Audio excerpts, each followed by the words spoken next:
New derivative rule, and in case you're wondering, this is pretty much the last one. We're not going to keep pelting you with derivative rules for the next month. The product, quotient, and chain are just about it, aside from some special properties that things like trig derivatives have, which we'll get to in due course. But what we're looking at now is the chain rule, which is the idea that you can have a function with another function inside it. You can have things that we write like f of g of x. So you have the function f, and inside it is another function g.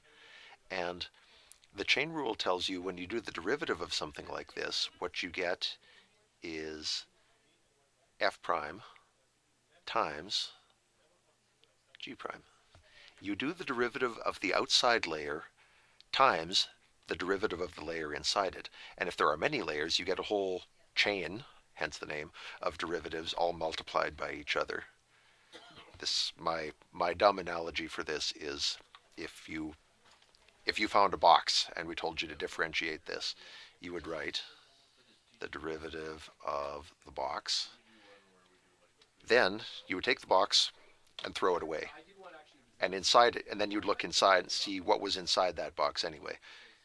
You've done the derivative of the box, now you go, oh, okay, inside this box there appears to be a bag. I'll do that next. Do the derivative of the bag. Then you take the bag and throw it away and say, what was inside that? Inside that, it turns out there was an orange. And so now you do the derivative of the orange. And all that together would be the derivative. It's the derivative of the outermost layer times the layer inside that times the layer inside that. So let's see what that means when we look at an actual function with x's and stuff. So what we have up here is x squared minus 2 all to the fourth power. And as you saw with my box with a bag in it with an orange in it analogy, at first you only pay attention to the outermost layer, and when you look at an expression like this, what you see is something to the fourth power. That's all you look at when you're first doing the derivative.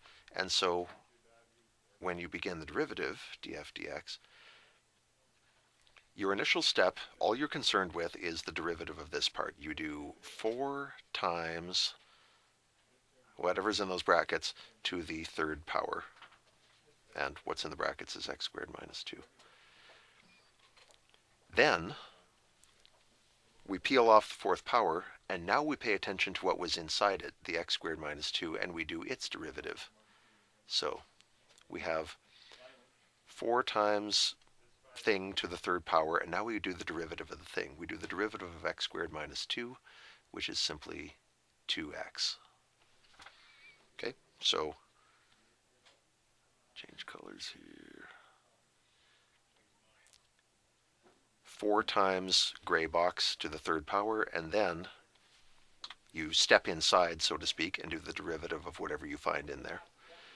We can clean this up a little bit. We have 4 times 2x, that's 8x times the derivative, or sorry, not the derivative, just x squared minus 2 cubed. And that's our finished product there. So we'll do a few more of these and get you used to it.